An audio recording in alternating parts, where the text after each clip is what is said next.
আসসালামু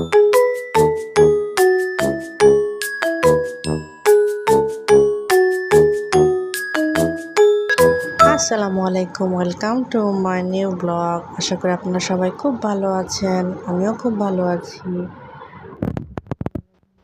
দেখি সূর্য উঠেছে, প্রায় অনেক দিন পর মনে হলো যে না, দিনটা ঠিকঠাকভাবে শুরু হলো, সূর্য উঠেছে, বৃষ্টি নাই, মানে একটা সানি সানি ডে, খুব ভালো লাগছিলো। তারপরে কিন্তু দুপুরবেলার দিকে অনেক গরম পড়ছিল। আসলে আমরা না খুব খারাপ মানুষ, কারণ বৃষ্টি হলে ভাবি যে বৃষ্টি কখন যাবে, বৃষ্টি কখন যাবে, আমরা রোদ দেখবো বা রোদের দরকার। তারপরে আবার যখন রোদ থাকবে তখন ভাববো যে বৃষ্টি কখন আসবে, বৃষ্টি কখন আসবে, আল্লাহ বৃষ্টি দাও। তারপরে শীতের সময়ও তাই, শীত আসলে শীত কখন আসবে, শীত আসলে এই করব সেই করব, কিন্তু শীত আসলে তখন আল্লাহ শীত কবে যাবে, গরম কবে আসবে, গরমের সময় এই সময় আসলে কোনো কিছুতেই আমরা সন্তুষ্ট না। যাই হোক, যা সব কিছু মিলিয়েই আলহামদুলিল্লাহ, আল্লাহ অনেক ভালো রেখেছে। এই যে আমি সকালের নাস্তায় জাস্ট এই যে ডিম আর চিয়া সিড খাই, একটু ফ্রুটস থাকলে খাই, না থাকলে আমি স্কিপ করি, সমস্যা নাই। এটা খেয়ে অনেক এনার্জি থাকে আর কি। সারাদিন যেহেতু বাচ্চার পেছনে অনেক ছোটাছুটি করতে হয়, একা হাতে বাচ্চা সামলানো একটু টাফই হয়ে যায় আর কি।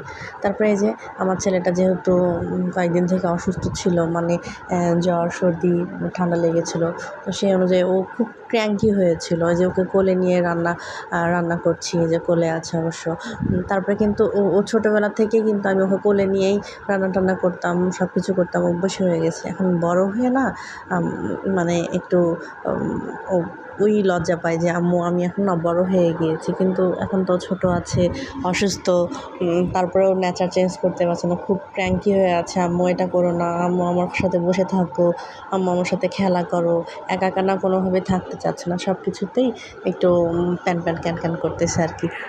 তারপরে হচ্ছে এই যে আমি একটু মাথায় প্যাক লাগাবো ভাবলাম, যে কারণ অনেক দিন বৃষ্টি হয়েছিল, একটু মেঘলা মেঘলা ওয়েদার, বৃষ্টি হচ্ছেই কিন্তু রোদ ওঠে নাই। আর ঠান্ডার দিনে আমার দিলে চুলে হেয়ার প্যাক দিলে অবশ্য হয়ে যায়, ঠান্ডা লাগে খুব, যেহেতু আমারও ঠান্ডা লেগেই ছিল, এখনও লেগেই আছে ঠান্ডা। তারপরেও ভাবলাম যে যেহেতু প্রচুর হেয়ার ফল হচ্ছে, একটু ডিম আর হচ্ছে মেথি আর পেঁয়াজ বেটে আমি হচ্ছে হেয়ার প্যাকটা দিই, তাহলে জাস্ট হেয়ার ফলটা একটু কমে যায় আর কি। তারপরে রান্না শেষ করে হচ্ছে আমি বিকেলবেলায় না একটু ছাদে যাবো ভাবলাম, কারণ যেহেতু অনেক দিন পর রোদ উঠেছে, একটু বাচ্চাকে নিয়ে ছাদে ঘুরে নিয়ে আসলে খুব ভালো লাগবে আর কি।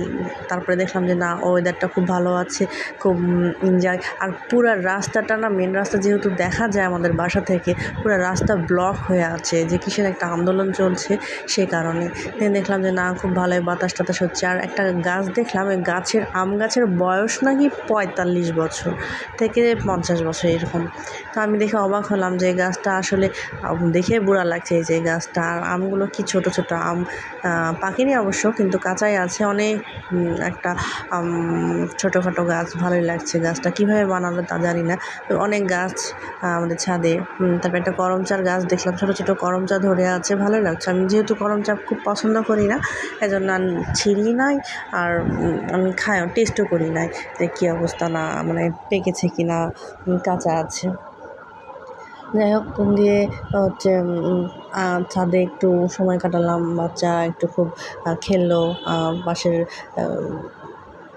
ভালো লাগলো।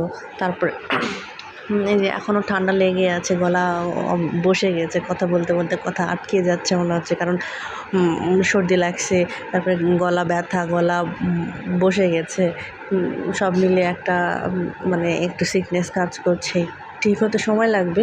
আমার আর আমার বেবির কী হয়, দুজনের একসঙ্গে অসুখ হয়, মা ছেলের একই সঙ্গে, ওরও যাই হয় আমারও তাই হয়, মানে একসঙ্গে। ওর পেট ব্যথা হলে আমারও পেট ব্যথা, ওর জ্বর সর্দি হলে এই যে করমচাগুলো আমি দেখাচ্ছিলাম, কি সুন্দর লাল লাল হয়ে আছে। আচ্ছা, করমচার অরিজিনাল কালার কি লাল হয় না ব্ল্যাক হয়? একটা ব্ল্যাক কালারও দেখলাম করমচা। তারপরে যে ঢং ঢং করে একটু আমি একটু সেলফি নিচ্ছিলাম, সেলফি ক্লিপ নিচ্ছিলাম, কারণ এটা থাকে। তারপরে জাস্ট সাডেনলি আমি 2 মিনিটের জন্য একা ছাড়লাম, এসে দেখছি যে আমি শুধু ছাদ থেকে এসে নাস্তা বানাতে গেছি, এসে দেখি আমার ড্রয়িং রুম পুরা লন্ডভন্ড করে ফেলেছে। ওকে যে ডাক দিয়েছি ফালাক, ও ছুটে চলে আসছে ভয়ে। মানে ১ সেকেন্ড এলোমেলো থাকা যায় না। বাচ্চারা কি হয়? বাচ্চারা এই ২ মিনিট চুপচাপ থাকলে না মানে কিছু না কিছু অঘটন একটা ঘটাচ্ছে। মানে কিছু একটা ব্লান্ডার করবেই। এজন্য চুপচাপ আছে। চুপচাপ থাকা মানে রিস্ক, হাই রিস্ক। তারপরে খুব গলা ব্যথা এজন্য আমি একটু কড়া করে চা খাচ্ছিলাম যে না চাটা একটু রিল্যাক্সে খাবো। দেন চা বানাচ্ছিলাম। একটু বেশি করে পাতি দিয়ে কড়া করে লিকার করে আমি চা খাবো। চা খেলে আমার একটু শান্তি আসবে। মানে মাথাটা একটু ক্লিয়ার হবে। কারণ বাচ্চার সঙ্গে সারাদিন এই চিল্লাচিল্লি করতে, করতে আমার মাথাটা ধরে যায়। তারপরে আবার হেয়ার প্যাক দিয়েছিলাম। হেয়ার প্যাকের জন্য